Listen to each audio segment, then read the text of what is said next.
And why that choice? Well, this is an odd sort of point in my life. I had been divorced at the end, soon after my aldermanic career. I'd gotten remarried and had also become a minister. Mm-hmm. And I became very active. I was still teaching at the university. And, let's see, 83. I guess I was probably still at seminary just at that time, but anyway, I'm on my way to becoming a minister. And so I was doing other things, is the short answer. And there was not, there's no particular city agency I want to head per se. I don't want to run streets or any of the actual line agencies. I suppose in some period, if someone had asked me to take, would have appointed me to the city council and wanted me to be the finance committee chair and the floor leader, I would have done that. And I suppose there might be some mayoral aide position I might take, but we just never had that discussion. I never offered, and no one picked up a phone and said, gee, we really need you to do X. Now, did you stay in touch with? Yeah, I invited Harold out to speak to UIC.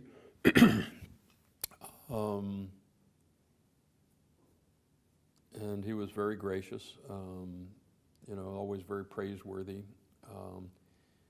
Towards just before he died, he wrote, the way these things are done, I drafted actually I asked him for an endorsement. I sort of wrote it for him for a Fulbright scholarship to teach in Nigeria for a year. I got selected from the U.S. side and turned down by the dictators in Nigeria. I was supposed to teach about democracy. I don't think that was a popular topic that particular time in Nigeria. But I then used that as the foreword to the Chicago Future book, that letter from the mayor, and we were always on good terms. I got help with passage of things like the nuclear weapons free zone ordinance, both in the city and the county side, but particularly. So occasionally I would work on something, and our relationship was always very, genial, but I just never became part of the administration. Was he a reformer? Yes. Grew up in the machine, obviously, as his father worked for the Corporation Council and was a precinct captain before him. He broke with the machine, and you can get someone more exact on it, but when he was in Springfield as a state legislator, it took a long time. It was a slow break, but he was a little like Sid Yates, the congressman, in this, that if you don't attack the machine back here, you have permission to be as wild-eyed liberal or radical as you want in Congress or Springfield. So that kind of worked for him for a while, but eventually the race issues didn't. And he broke with the machine and became a reformer when he was still in Springfield. Was a reformer when he was in Congress, and certainly was a reform mayor when he finally won the mayoralty. Now, you mentioned the ministry. Can you share with us why you pursued the ministry of the United Church of Christ? United Church of Christ, particular church, Wellington Avenue Church, which had been in the ward when I was alderman.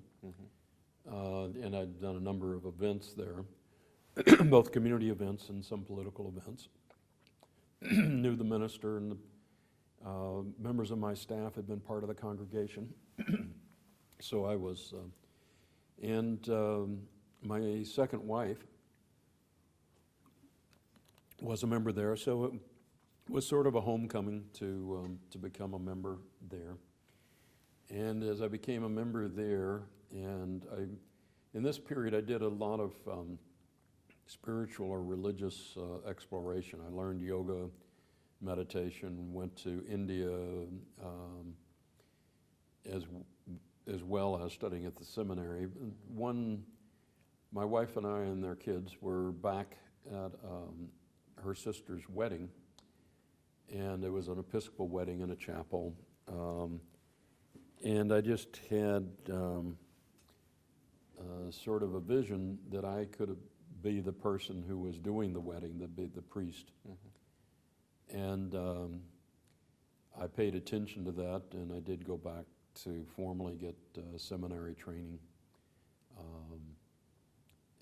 I had been active in church activities back when I was younger, say junior high school age. And I'd certainly, as part of that, and even the first year in college, I'd been important in the Wesley Foundation. Later, as I got my introduction to sort of the civil rights movement through the YMCA and the YWCA, which had a Christian base to it, even though it was a little broader than that. So I had sort of been part of church, not part of church, went back to church, had a vision that ministry would be a calling for me, and pursued it. And to circle back to your time as a professor, it's unusual for a professor of political science to have so much hands-on experience. Yes, there are only a handful of us in the country who've ever actually held office, or major office, sometimes served on a school board or something. And that's probably too bad, because the advantage of the practical experience, whatever you may bring from the academic studies to the governing, which can be quite important, you're also learning from the inside. For instance, the first book I did was just a series of study guides for the course I taught, but the second book, the first major book, was Winning Elections. And you could only write that book from actual experience of running campaigns. The other stuff is outside statistics or whatever. But if you understand how campaigns really work, then you have something to say. Likewise, my book, Rogues, Rebels, and Rubber Stamps, comes from my experience of being alderman. And then I can understand better the view from the city council from 1833 to the present, because I've been there.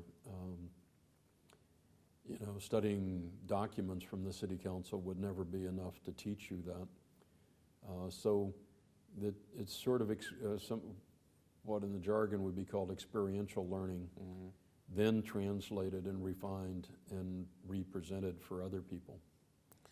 Were there ever fellow aldermen, political officials who ribbed you about being a professor, or on the contrary, fellow academics who sort of scratched their head about your activism? Well, there's a famous quote, which I'm not sure I can quite do justice to, from Vito Marzullo from the 25th Ward, that I used to have hanging in my office. I think I don't have it anymore, but it's something like, well, you can't be a professor and know anything about government. His better known one is about reformers in general, that they couldn't get a dog out of the pound with a $10 bill. He was very contemptuous of academics, involved in real politics, the kind he knew. On the academic side, when there are some dangers, one example is when, which really comes from something else, but because it was well known that Richard J. Daley was not pleased with my role in the city council as his opponent, some of the board of trustees at the university got upset, and one of the students, one of them had a daughter in my class, and at that time we were using used readings from all political sides in that class, and one of them was the Port Huron statement by Students for Democratic Society, and it had a coupon in it, the back of the book, since they printed it for 50 cents, that you could join SDS. And so there was, the university ordered that that it be checked that I was not propagating sort of evil values or something like that, what Daley would later call polluting the minds of the youth. And so the university did an administrative investigation. They found that, yes, I also teach Edmund Burke, not the alderman, but the great conservative, and we were reading, I think, at the time, the John Birch Society papers and other things, and the Karl Marx's manifesto, Communist Manifesto. So there's a whole spectrum, and the point was to force students to make choices based on political philosophy, because that was one part of the course. So I was vindicated, and they didn't attempt to fire me. The academics hold a low opinion of the books that I write. It's changed now that I'm a much more senior recognized official, but for instance, I got promotion and tenure very easily. So I did get my promotion to associate professor, but my promotion to full professor was held up and in fact turned down once. So from an academic point of view, a book like Winning Elections particularly would be a good example, is not a proper academic book. It was published by Swallow Press, which was one of the best presses in the country, but it wasn't an academic press. Even though they published poetry, this wasn't a poetry book. So what I write and do doesn't seem to be proper political science from a strictly academic point of view, and even less if you're outside of the field in one of the other disciplines. So I did have a struggle with the university in getting what I do recognized as legitimate. I've won many teaching awards, all of them that are given out by the university, and most of them given out nationally. But that doesn't count as much as research in what I do and publish. I've now published, I think it's 16 books, 100 journal articles and magazine articles and movie. Of course, I do things like I make documentary films. Well, that's not appropriate. No other political scientist in the country makes documentary films. That's not appropriate. That's not a journal article, essentially. It's certainly not peer-reviewed. How do we, just because it has an Emmy nomination, how do we know that it's appropriate political science? If it's a film, it's a film. It's not political science. So my profession has had, at times, trouble trying to reconcile what I do with what they think is the proper academic role. Over time, I've gotten more and more recognition, and now I'm department head at the university. But there have been times when, yes, there were big questions about whether this was appropriate behavior for an academic.